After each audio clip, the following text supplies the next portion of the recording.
ফাঁসির মঞ্চ আর শব্দেহ দেখে ভাবছেন কোনো সিনেমার শুটিং চলছে? না, কোনো সিনেমার দৃশ্য নয়। এ ছবি শহর কলকাতার।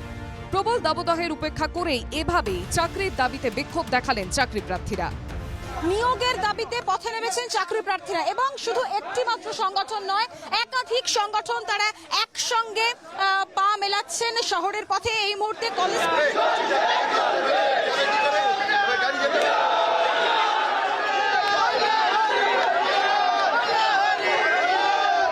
স্বচ্ছ নিয়োগের দাবিতে এভাবেই ফের উত্তাল হলো কলকাতার রাজপথ। প্রতীকী শবদেহ নিয়ে মিছিলে পা মেলালেন চাকরি প্রার্থীরা। আমি এই মুহূর্তে আমার পিছনের ছবিটা তোমাকে দেখাই। সব যাত্রা করা হচ্ছে, প্রতীকী সব যাত্রা, অর্থাৎ চাকরি প্রার্থীরা তারা দীর্ঘ সময় ধরে তাদের যে সংগ্রাম, তাদের যে ন্যায্য অধিকার থেকে তারা বঞ্চিত হচ্ছেন, তার বিরুদ্ধে বিক্ষোভ যাত্রা করছেন এবং যার মধ্যে স্থান পেয়েছে একদিকে সব যাত্রা, অন্যদিকে বিভিন্ন জায়গায় বিভিন্ন মঞ্চের যারা চাকরি প্রার্থী রয়েছেন তারা তাদের বক্তব্য যে দীর্ঘ সময় ধরে তাদের মেধাকে বঞ্চনা করা হচ্ছে। ভোটের মুখে রাজ্য সরকারের ওপর চাপ বাড়ালো চাকরি প্রার্থীদের একাধিক মঞ্চের সদস্যরা। রাজপথে স্লোগান উঠল, লক্ষ্মীর ভান্ডারের নামে ভিক্ষা নয়, চাকরি চাই।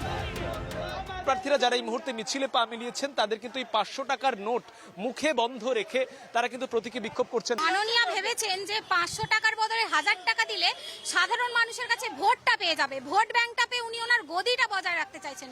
কিন্তু আমরা এটাতে সন্তুষ্ট নই। আমাদের প্রতিবাদটা কিন্তু এইখানে নয়। 500 টাকায় সংসার চলে না, 1000 টাকাতেও চলে না। আমাদের যোগ্যতার বিনিময়ে আমরা চাকরিটা চাই। আমরা ভিক্ষেও চাইছি না, এই ভিক্ষে চাই না, আমরা ভান্ডার চাই না, আমরা চাকরিটা চাই, হকের চাকরি। নিয়োগের অধিকাংশটাই আদালতের অপেক্ষায় রয়েছে। ফলে যার বা যাদের মনে হচ্ছে যে এখন নির্বাচনের মুখে বিজেপি, সিপিএম আর কংগ্রেসকে একটু সাহায্য করা দরকার, তারাই এই ধরনের মিছিলের নাটক করতে যাচ্ছেন। চাকরি প্রার্থীদের মিছিলে পা মেলালেন সংগ্রামী যৌথ মঞ্চের সদস্যরাও। 4 জুনের পর আরও তীব্র হবে আন্দোলন, হুঁশিয়ারি ভাস্কর ঘোষের। একাধিক সংগঠন, প্রায় 7টির বেশি সংগঠন আজকে এই প্রবল দাবদাহ, তীব্র গরমকে উপেক্ষা করে শহরের পথে পা মিলিয়েছেন। একটাই দাবি, নিয়োগ চাই। এই রাজ্যের বিগত 12 বছর ধরে শূন্য পদগুলোতে নিয়োগ না হওয়ার ফলে যারা অতীতে পাশ করে বসে আছেন, 2012 আপার প্রাইমারি বলুন, এরকমভাবে 2014 আছে, 2016 আছে, পাশ করে বসে আছে, নিজেদের যোগ্যতার প্রমাণ দিয়ে বসে আছেন। সরকারের উচিত শূন্য পদগুলোতে নিয়োগ করা, সেটা সরকারের কর্তব্যের মধ্যে পড়ে। সরকার কর্তব্য পালনে ব্যর্থ। চাকরি প্রার্থীদের মিছিল ধর্মতলায় পৌঁছলে বেঁধে যায় ধুন্ধুমার। প্রতীকী শবদেহ আগুন ধরিয়ে দেন চাকরি প্রার্থীরা। পুলিশ তাদের টেনে হিঁচড়ে সরিয়ে দেয়।